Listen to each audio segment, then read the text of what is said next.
Ժողովուրդ ջան, ողջունում եմ բոլորին, շնորհակալ եմ մամուլի ասուլիսի հրավերը ընդունելու համար, ներկա գտնվելու։ Շաբաթ խոշորացված համայնքում արդեն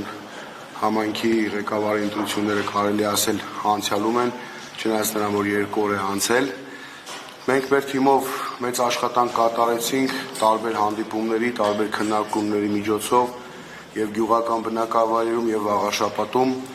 որի արդյունքում ստացանք մոտ 32% ձայն, 10,000-ից ավել ձայն ենք ստացել։ Ես շատ շնորհակալ եմ այդ Վաղաշապատցիներից,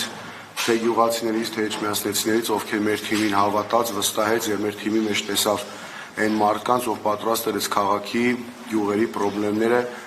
վերհանելու եւ դրանց լուծումներ առաջարկելու։ Ես ասեմ, որ մենք մեր աշխատանքները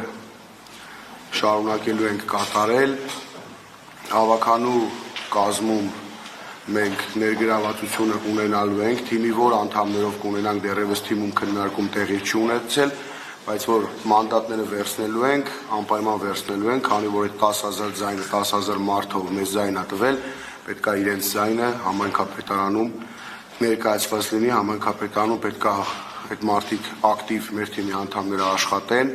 որպեսզի մենք ինքներս էլ ապացուցենք, որ մեր թիմն էր ավելի ճիշտ, ավելի լավ պատկերացնում Վաղաշապատ համայնքի ապագան, քան այն թիմը, ով այսօր լինելու է համայնքային իշխանության։ Երևի թե